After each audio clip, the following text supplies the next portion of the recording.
Mina's scream pierced through the penthouse as another contraction hit. Ji-hoon gripped her hand, his tattooed knuckles white with tension, his usually controlled face cracked with fear. You're doing so well, baby. Just breathe. He whispered against her temple, but his voice shook. Don't tell me to breathe, she gasped, squeezing his hand so hard he winced. You did this to me. I know. I'm sorry. I love you. I love you too, but I also hate you right now. Another contraction. Harder. Faster. The doctor's face went pale. We need to get her to surgery. Now. The baby's heart rate is dropping. Ji-hoon's world stopped. What? Mr. Kang, we need to do an emergency C-section or we'll lose them both. Terror, pure, primal terror, flooded his veins. This was different from guns, from threats, from everything he'd ever faced. This he couldn't control, couldn't fight, couldn't fix. Ji-hoon, Mina grabbed his face, her eyes fierce despite the pain. I'm going to be fine. We're going to be fine. Do you hear me? You can't promise that. Watch me. They wheeled her away, and for the first time since he was a boy watching his mother's funeral, King Ji-hoon fell to his knees and prayed. But let's back up. Let's go to 6 months earlier, when everything was perfect. When they thought the war was over. When they believed love had finally won. They had no idea the real storm was just beginning. If you watched part 1 and loved it, you're about to lose your mind with part 2. Hit that subscribe button right now because this finale has everything. Action, betrayal, romance, and a twist that'll have you screaming at your screen. Drop a comment telling me you're ready, and let's finish this story. Here we go. 3 months into Mina's pregnancy, life had never been better. The morning sickness had finally passed, and she glowed. Ji-hoon couldn't stop touching her growing belly, her face, her hand. It was like he needed constant confirmation that she was real, that this life was real. You're staring again, Mina said without looking up from her breakfast. She sat at their penthouse kitchen island, wearing one of his oversized shirts, her natural hair in a silk bonnet, eating pickles and ice cream. I'm appreciating. You're hovering. I'm protecting my investment, he teased, moving behind her to wrap his arms around her, his hands settling on her small bump. She leaned back into him. Your investment is going to kick you soon. The baby doesn't like it when you're too controlling. Already taking after their mother. Good. He kissed her neck. I have a meeting this afternoon. Legitimate business. A tech company wants us to invest in their new AI platform. Look at you. Mr. Legitimate Businessman. It's strange. No weapons. No threats. Just contracts and handshakes. Do you miss it? The old life. He turned her chair to face him, kneeling so they were eye level. I miss nothing about that life. This, you, our baby, boring business meetings. This is everything. She cupped his face. Who are you and what did you do with the cold Mafia boss I met? You destroyed him. Built someone better in his place. So dramatic. You love it. I really do. Their moment was interrupted by Minjun bursting through the door, his face grave. Boss, we have a problem. Ji-hoon stood immediately, his body language shifting from soft husband to lethal leader in a heartbeat. What kind of problem? The kind that just walked out of see a demon prison after 15 years. Minjun pulled up a photo on his tablet. Kwon Dae-young. Your father's former right hand. He was released this morning on good behavior. The blood drained from Ji-hoon's face. Mina stood, sensing his fear. Who is he? My father's monster, Ji-hoon said quietly. The man who did all the things my father didn't want to dirty his own hands with. He was convicted of murder, torture, racketeering. Should have been in for life, but apparently his lawyers found a loophole. Why is that a problem? You've gone legitimate. You're out of that world. Minjun and Ji-hoon exchanged looks. Kwon doesn't see it that way, Minjun said. He's already been making calls. Reaching out to old contacts. Word is he thinks the organization belongs to him. That he's been holding it in trust while he was inside. That's insane, Mina said. That's Kwon, Ji-hoon replied. He's brilliant and completely unhinged. And he blames me for his conviction. I testified against him. I was 17. My father ordered me to do it to protect the organization. Kwon took the fall for crimes we all committed. Ji-hoon ran his hand through his hair. He swore he'd make me pay. I just thought I'd have more time. Mina grabbed his hand. What do? We increase security. Triple the guards. No one gets near you or this penthouse. I meant, what do we do? Together. He looked at her belly, then her face. You're pregnant. You're not doing anything except staying safe. Ji-hoon. No, not this time. Not with our baby. His voice was steel. I'll handle Kwon. You focus on staying alive. But Kwon Daejung wasn't a man who waited to be handled. That night, Mina's dance studio burned to the ground. She stood across the street, Ji-hoon's arms around her, watching 15 months of dreams turn to ash. Firefighters battled the blaze, but it was already too late. Everything was gone. He did this, she whispered. We don't know that. Don't lie to me. You promised you'd never lie to me. She turned in his arms. He's sending a message. And I'll send one back. With what? Violence? I thought we were done with that. We are. But he's not. Ji-hoon's jaw clenched.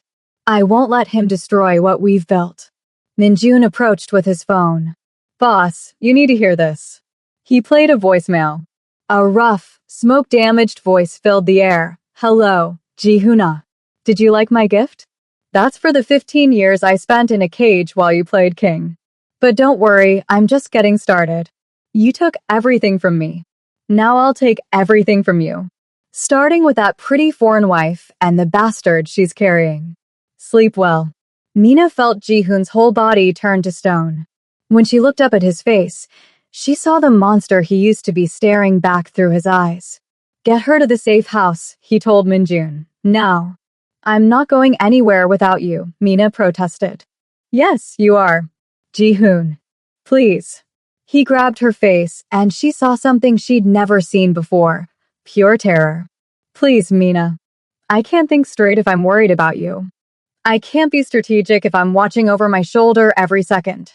I need to know you're safe so I can end this. How are you going to end it? However I have to. She grabbed his wrists. Don't go back to being him. Don't let Kwon turn you back into your father's son. If being my father's son keeps you alive, then that's what I'll be. They stood in the firelight, the heat from her burning dreams washing over them, and Mina realized that the peaceful life they'd built was already gone. The safe house was a luxury apartment in Jeju Island, 3 hours from Seoul. Mina hated it immediately. It was beautiful ocean views, marble floors, every amenity, but it was a cage. She had 4 guards outside her door. 2 more in the lobby. Ji-hoon called every hour, but the conversations were short, tense. He was hunting Kwon, and she could hear him slipping further into his old self with each call. Did you eat? He'd ask. Yes. Did you sleep? I'll sleep when this is over. Ji-hoon, you sound tired. I'm fine. You're not fine. Come here. Be with me. I can't. Not until he's handled. Handled how? Silence. You promised me the truth. Always. More silence. Then, I'm doing what needs to be done. That's not an answer. It's the only one I have right now. His voice softened. How's our baby? She placed her hand on her growing belly. Active. I think the baby misses you. I miss both of you. So much it physically hurts. Then come here. Soon. I promise. A pause. I love you, Mina. Everything I'm doing is to protect you. I know. I love you too. Just don't lose yourself in the process. But she feared it was already too late. On the 5th day in Jeju, Mina woke to strange sounds. She checked her phone, 3:47 a.m. No messages from Ji-hoon, which was unusual. He always texted her goodnight. She walked to the door and listened. Nothing. No guards talking. No footsteps. Just eerie silence. Her heart started racing. She grabbed her phone and called Min-jun. It went straight to voicemail. She tried Ji-hoon. Same thing. Then she heard it, a phone ringing outside her door. She looked through the peephole and her blood ran cold. Her guard's phone was ringing on the floor, next to a pool of blood. She backed away slowly, her mind racing. The safe house had been compromised. She needed to run, hide, anything. Her hand moved to her belly protectively. The door exploded inward. 3 men in black masks rushed in. Mina grabbed a lamp and swung it at the first one, catching him in the temple. He went down. The second grabbed her arm, but she'd been taking self-defense classes since the Sioyan incident. She twisted, used his momentum against him, and drove her knee into his groin. But the third one was faster, stronger. He caught her from behind, and she felt a sharp prick in her neck. No, she gasped, thinking of her baby. Please no. The world went dark.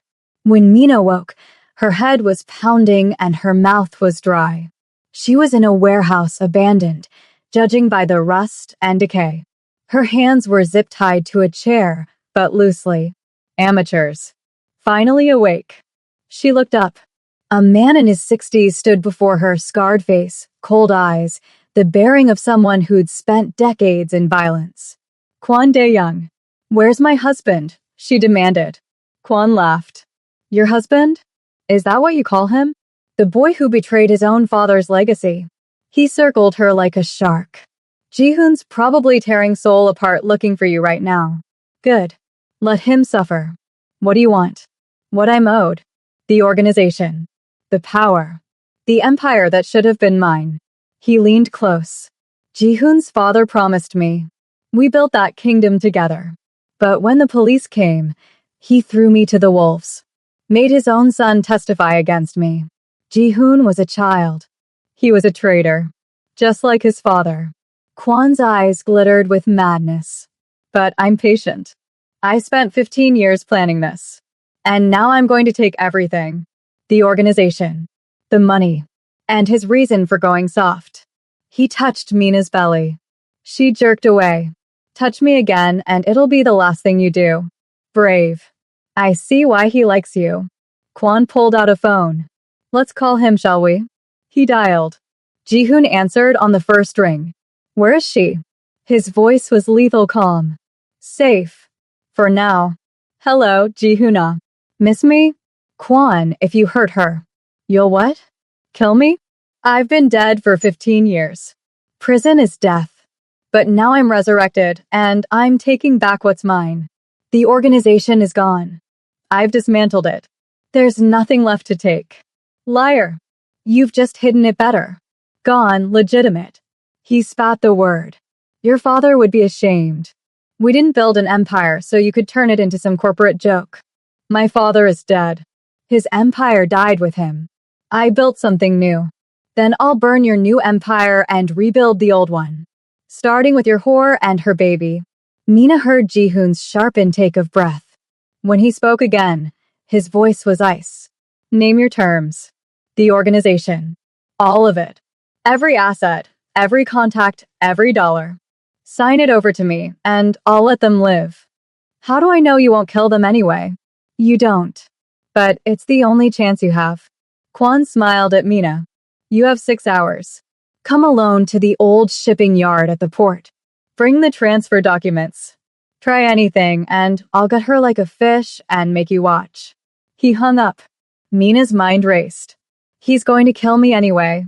Probably. But let's see if love makes your husband stupid. Kwon nodded to his men. Watch her. Don't touch her. Not yet. I want Ji-hoon to see her alive before I end her. As soon as Kwon left the room, Mina started working on her zip ties. They'd tied them in front, mistake number 1. She was pregnant, not helpless. You're loving this drama, right? Drop a like right now and comment, save Mina if you're on the edge of your seat. And if you haven't subscribed, do it now because this ending is going to blow your mind. Back to the story. Ji-hoon stood in his penthouse surrounded by his inner circle. Min-jun, 3 of his most trusted men, and a weapons cache that proved he'd never really left his old life behind. We go in hard, one of his men said. 20 soldiers. Light the place up. No, Ji-hoon said quietly. He'll kill her the moment he sees an army coming. Then what do you suggest? Ji-hoon loaded a gun with practiced ease. I give him what he wants. Boss, you can't. I can. I will. He looked up, and his eyes were dead. I've spent 6 months pretending I could wash the blood off my hands. Pretending I could be someone worthy of her. But Kwan's right about one thing. I'm my father's son. And my father would burn the world for what he loved. What's the plan? Minjun asked. I'm going to give Kwan the organization. All of it. Every dirty secret, every hidden account, every contact. Ji-hoon smiled, cold and terrible. And then I'm going to kill him and everyone who helped him. And Mina will hopefully forgive me for becoming the monster she fell in love with. Meanwhile, Mina had gotten her hands free. The guards were outside the room, smoking and talking. She had minutes, maybe less. She looked around the warehouse room. One window too high. One door guarded. But there was a ventilation grate in the corner. Small, but she was desperate. She moved quickly and quietly, using a piece of broken metal to unscrew the grate. It was slow, agonizing work. Her hands shook. Her belly made it hard to bend.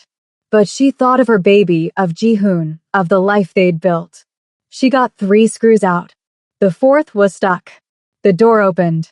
A guard looked in. His eyes widened when he saw her empty chair. Mina didn't think. She grabbed the grate cover and swung it like a weapon, catching him across the face. He stumbled back, and she ran, pregnant belly and all, straight past him. The warehouse erupted in shouts. Footsteps pounded behind her. She ran through corridors of rusted metal and broken dreams, her breath coming in gasps, her hand protecting her belly. She burst outside into the night. The port stretched before her, shipping containers, cranes, darkness. She ran toward them, praying she could hide. A gunshot rang out. She dove behind a container as bullets sparked off metal. Her heart hammered. She couldn't keep running. She was 5 months pregnant. She needed help. She pulled out her phone, miraculously still in her pocket, and called Ji-hoon. He answered instantly. Mina? Where are you? Port District. Shipping yard. I escaped, but they're another gunshot. They're shooting at me. Stay on the phone. Stay hidden. I'm 15 minutes away. Ji-hoon, Kwan is insane. He's going to kill us both no matter what you give him. I know. That's why I'm not giving him anything except a bullet. His voice softened. Are you hurt? Is the baby? We're okay. Scared but okay. You're the bravest person I know. Stay alive for 15 more minutes. Can you do that? Can you? For you? I'd stay alive through hell. I love you. I love you more. Now hide and let me do what I do best. Mina crouched behind the shipping container, her phone clutched in one hand, the other on her belly. She could hear Kwan's men searching for her, their voices getting closer. She prayed Ji-hoon would get there in time. She prayed their baby would get to meet its father. She prayed that love would be enough. 13 minutes later, Ji-hoon's convoy rolled into the port like an invading army. 10 cars. 30 men. Enough firepower to start a war. Kwan was waiting at the center of the yard with 20 of his own soldiers. When he saw Ji-hoon's force, he smiled. I said come alone. Ji-hoon stepped out of his car, flanked by Minjun. You said a lot of things. I stopped listening. Where are the transfer documents? Where's my wife? She escaped. Impressive woman. Stupid, but impressive. Kwan gestured to the maze of containers. My men are hunting her now. Pregnant woman can't run forever. Ji-hoon's control snapped. He pulled his gun and aimed it at Kwan's head. Immediately, 40 guns from both sides raised and cocked. Call them off, Ji-hoon said quietly. Now. Or what? You'll shoot me? Then my men kill you, your men kill them, and in the chaos, your wife bleeds out alone. Is that how you want this to end? Ji-hoon's finger tightened on the trigger. Then they all heard it, a woman's scream, cut short. Ji-hoon's world ended. Mina. He started running toward the sound, not caring about tactics or safety or anything except getting to her. Kwon laughed. Look at the mighty King Ji-hoon, reduced to a lovesick boy. Your father would be. The gunshot was so sudden, so unexpected, that everyone froze. Kwon looked down at the blood blooming on his chest, confusion on his face. He turned. Mina stood 15 feet away, holding a gun she'd taken from one of Kwon's guards. Her hands shook, but her eyes were steel. My father taught me to shoot, she said, her voice trembling but strong. Never thought I'd have to use it on anything but targets. Kwon stumbled, falling to his knees. You shot me. You threatened my baby. She walked closer, the gun still raised. You burned my dreams. You terrorized my family. You tried to turn the man I love back into a monster. She stood over him. I'm done being the damsel in distress. This is my story too. Kwon coughed blood. Ji-hoon, your whore just killed me. She's not a whore, Ji-hoon said, reaching Mina's side. She's my wife. And she's a better shot than you ever were. Kwon fell forward, dead. For a moment, nobody moved. 40 guns still raised. 2 armies facing each other. Then Minjun spoke. Kwon's men. You have 2 choices. Walk away now or die here. Choose fast. One by one, Kwon's soldiers lowered their weapons and backed away. They'd been loyal to Kwon, not his cause. With him dead, there was nothing to fight for. As they dispersed into the night, Ji-hoon gently took the gun from Mina's shaking hands. Are you okay? The baby? We're okay. The adrenaline crashed and she started sobbing. I was so scared. I thought. He pulled her into his arms, holding her as tightly as he dared with her pregnant belly between them. I know. But you're safe now. You're both safe. I killed him. You protected our family. There's a difference. Is there? She looked up at him with tears streaming down her face. I've become just like your world. Violent. Dangerous. No. You've become a mother protecting her child. That's not violence, that's love. He cupped her face. And I have never loved you more than I do right now. She kissed him desperately, trying to convince herself they were both alive, both whole, both still themselves. When they broke apart, Minjun approached carefully. Boss, we should go. Police will be here soon. Ji-hoon nodded. Clean this up. Make it look like a gang war. Nothing that traces back to us. Already on it. As they walked to the car, Mina stopped. Ji-hoon, I need to know. Are we safe now? Really safe? Or will there always be another Kwon? He was quiet for a long moment. I don't know. My father made a lot of enemies. But I promise you this. I will spend every day for the rest of my life making sure our child grows up safer than I did. That's not an answer. It's the only one I have. She took his hand and placed it on her belly. Then we'd better make it enough. The next 3 months were healing. Ji-hoon doubled down on legitimizing his business. He sold off the last of the questionable operations, cut ties with anyone connected to his father's old empire, became, for all intents and purposes, a regular businessman. Mina rebuilt her dance studio bigger, better, with state-of-the-art security. She taught until her belly got too big, then she supervised. Her students became her family. And their baby grew. Active, healthy, strong. But Mina noticed changes in Ji-hoon. He slept less. Startled at loud noises. Checked the locks obsessively. The trauma of almost losing her had left scars deeper than any bullet. Talk to me, she said one night as they lay in bed, her 7-month belly between them. I'm fine. You're not. You have nightmares every night.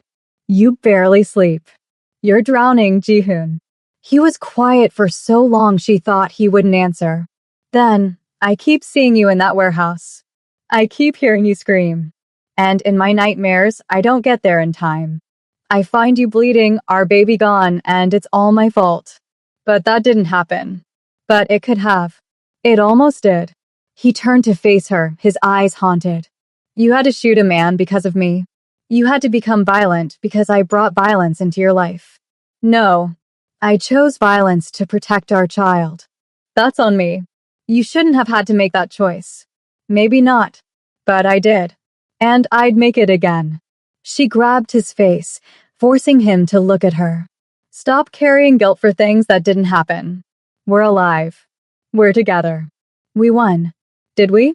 Or did we just survive? Isn't that the same thing? He kissed her, soft and sad. I love you so much it terrifies me. Good. I'd hate to be the only one scared out of my mind. They fell asleep tangled together, his hand on her belly, feeling their baby kick. Neither of them knew that their biggest test was still coming. At 37 weeks pregnant, Mina woke to dampness. Her water had broken. But it was too early. Something was wrong. Jihoon, she shook him awake. We need to go to the hospital. Now. He was up instantly, grabbing the hospital bag, his phone, his keys. Is it time? Are you in labor? I don't know. Maybe. But something feels, she gasped as pain lanced through her. Something feels wrong. They made it to the hospital in record time. The doctors examined her and their faces went serious. The baby's in distress, the lead doctor said. Heart rate is irregular. We need to monitor closely. For 6 hours, Mina labored while machines beeped and doctors conferred in hushed tones. Jihoon never left her side, holding her hand, whispering encouragement, looking more terrified than she'd ever seen him. You've faced guns, she panted between contractions. Why do you look so scared now? Because guns I can fight. This I can't control. I can't protect you from this. You're protecting me by being here. Another contraction. Harder. The machine started beeping frantically. Baby's heart rate is dropping, a nurse called out. The doctor made a decision. We need to do an emergency C-section. Now. And that's how we found them at the beginning. Mina being rushed to surgery. Jihoon on his knees praying to gods he didn't believe in. Make sure you're still subscribed because we're coming to the most emotional part of this entire story. Drop a comment with a heart emoji if you're crying already. Let's finish this. They wouldn't let Jihoon into the operating room at first. He had to scrub, gown up, and by the time he got there, they'd already started cutting. He sat by Mina's head, holding her hand, watching her face instead of the surgery. She was conscious, but groggy from the epidural. I'm scared, she whispered. Me too. If something happens to me, nothing's going to happen. But if it does, promise me you'll take care of our baby. Promise me you won't go back to the darkness. Mina, promise me. He kissed her forehead. I promise. But you're going to be fine. You're going to hold our baby and cry and complain about how much it hurts and be perfect. Okay. Then they heard it, a cry. Small, angry, perfect. It's a girl, the doctor announced, holding up a tiny, screaming baby covered in vernix and blood and absolutely beautiful. Jihoon started crying. Actually crying. A daughter. We have a daughter. They placed the baby on Mina's chest for skin-to-skin contact, and the world stopped. Everything they'd been through, the violence, the fear, the blood, the terror, all of it faded away. Their daughter had Mina's eyes and Jihoon's nose. She had a head full of dark curly hair. She had tiny perfect fingers that gripped Jihoon's pinky with surprising strength. She's perfect, Mina sobbed. She's so perfect. Just like her mother, Jihoon whispered, kissing Mina's forehead, then his daughter's. What should we name her? They discussed names for months, but never decided. Now, holding their miracle, Mina knew. Nuru Jiwon, she said. Nuru means light in Swahili. Jiwon means ambition and beauty in Korean. She's our light. Our beautiful ambition. The best parts of both our worlds. Nuru Jiwon Kang, Jihoon tested it out. It's perfect. She's perfect. You're perfect. He was crying so hard he could barely speak. Thank you. Thank you for her. Thank you for surviving. Thank you for choosing me. Always, Mina whispered. I'll always choose you. The recovery was hard. C-sections weren't easy. But Mina was strong and Jihoon was devoted. He changed every diaper, brought her water in the middle of the night, held Nuru when Mina needed to sleep. Watching him with their daughter broke and rebuilt Mina's heart every day. "You're a natural," she said one night, watching him rock Nuru to sleep. "I'm terrified," he admitted. "She's so small. So fragile. She's stronger than she looks. Like her parents." He looked at Mina with such raw love it took her breath away. "I never knew I could feel like this. Like my heart lives outside my body. Like I'd die 1,000 deaths to keep her safe." Welcome to parenthood. It's terrifying. It's everything. 1 month after Nuru's birth, on a quiet Sunday morning, Jihoon made an announcement. "I'm done," he said. Mina looked up from nursing Nuru. "Done with what?" "All of it. The organization, the legitimate businesses, everything connected to my father's legacy. I'm selling it all." "Jihoon, you don't have to." "Yes, I do. Every time I go to a meeting, I'm looking over my shoulder. Every business deal, I'm wondering if it's a trap. Every night I come home, I check for threats." He knelt beside her. "I want to be present for you and Nuru. Not the head of an empire. Just a husband and father.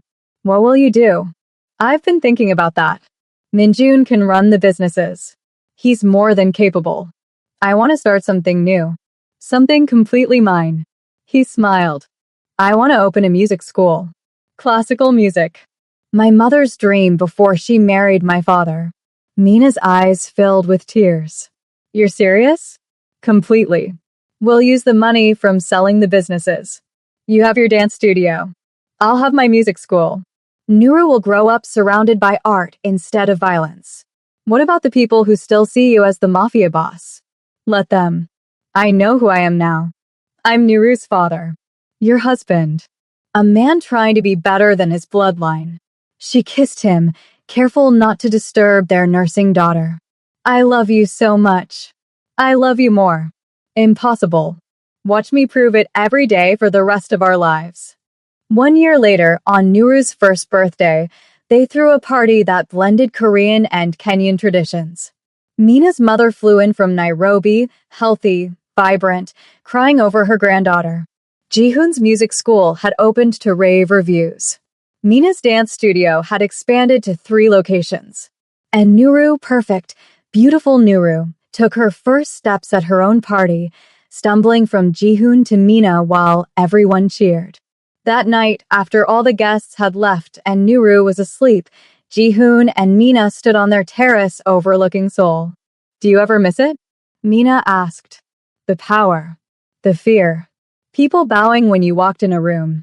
"Never. Not once." He pulled her against him. "You know what I do miss?" "What?" "Nothing. Because everything I need is right here." "That's so cheesy." "You love cheesy." "I really do." She turned in his arms.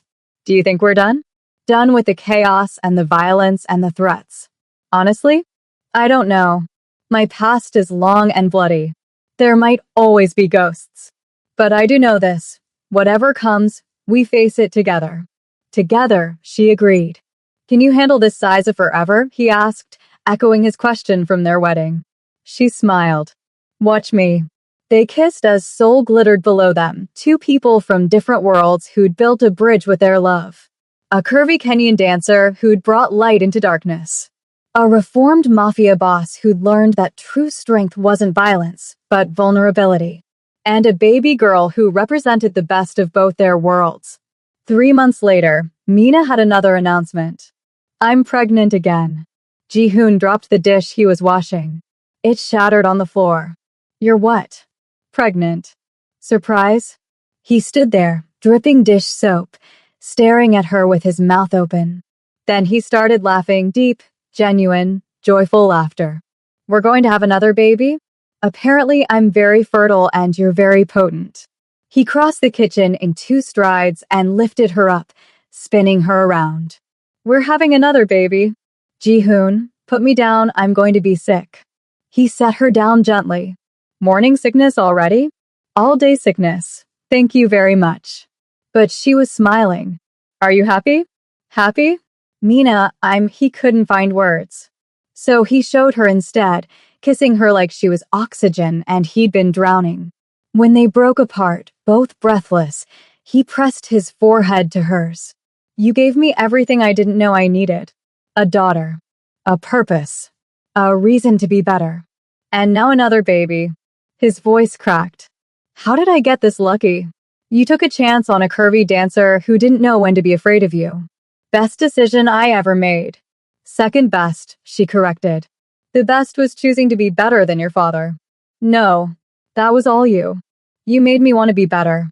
We made each other better. That's what love does. Fast forward 5 years. Nuru was 6 years old, a perfect blend of both parents. Jihoon's intensity and Mina's joy. She spoke Korean, English, and Swahili fluently. She took piano lessons at her father's music school and dance lessons at her mother's studio. Her younger brother, Zuri Minjun, named after Mina's father and Jihoon's loyal friend, was 4, all energy and mischief and unconditional love. And their youngest, a surprise baby girl named Asha Jihai, was 2, the princess who had both her father and brother wrapped around her tiny finger. The family lived in a renovated hanok, traditional Korean house on the outskirts of Seoul. It was peaceful, beautiful, everything they'd fought for. One evening, as they sat down for family dinner, something Jihoon insisted on every night, Nuru asked a question. Appa, my friend said her daddy works at a bank. What did you do before the music school? Jihoon and Mina exchanged glances. They'd always planned to tell the children when they were old enough. But was 6 years old enough? I worked for my father, Jihoon said carefully, in a business that wasn't always good. Were you a bad guy? Sometimes. Yes. I did things I'm not proud of. But you're good now? I try to be. Your mom helps me be good. Nuru thought about this seriously. Then, Yama, were you scared of Appa when you met him? Mina smiled. Terrified. But you married him anyway? I did. Why? Because I saw who he could be. Who he wanted to be. And I loved that person. Nuru nodded like this made perfect sense. I'm glad you weren't too scared. Otherwise I wouldn't be here. Jihoon's eyes got misty. Mina reached across the table and squeezed his hand. Neither am I, baby girl, Mina said. Neither am I. That night, after all the children were asleep, Jihoon pulled Mina onto their bedroom balcony. I have something for you, he said. It's not my birthday. I don't need a reason to give my wife gifts. He handed her a folder. Inside were property deeds to her old neighborhood in Nairobi. He'd purchased an entire block and built a community center, dance studios, music rooms, medical clinic, education programs. Jihoon, this is too much. It's not enough. You changed my life. Let me help you change others. He pulled her close. The Mina Achingkong Community Center opens next month. I thought we could take the kids. Show them where you came from. Let them understand both sides of their heritage. She was crying now. How are you so perfect? I'm not perfect. I'm just a man who loves his wife and wants to make her dreams come true. All my dreams already came true. You, our babies, this life. Then let's dream bigger. They stood there, wrapped in each other, and Mina thought about the journey.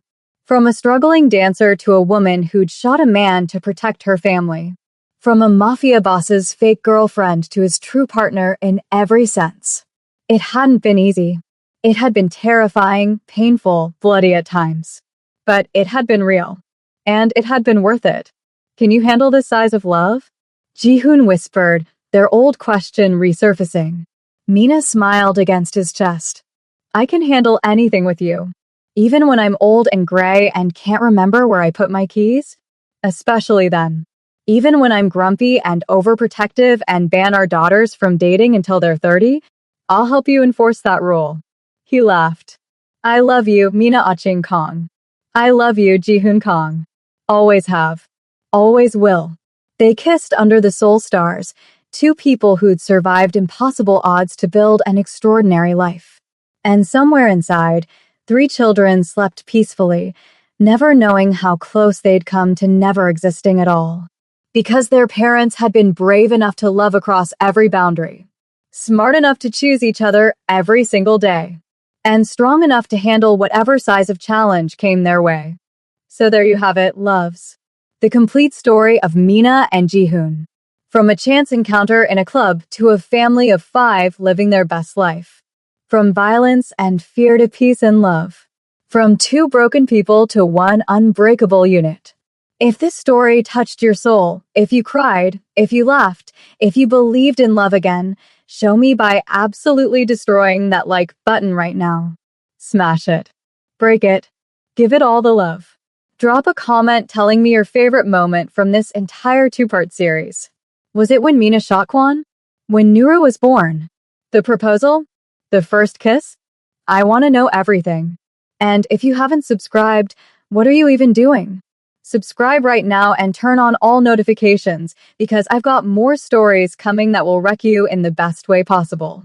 Should I do a spin-off about Niru when she grows up? Would you watch that? Let me know in the comments. Thank you for going on this journey with me. Thank you for loving Mina and Jihoon as much as I do. Thank you for believing that love can conquer everything, even mafia empires and impossible odds. Until next time, remember, love knows no borders.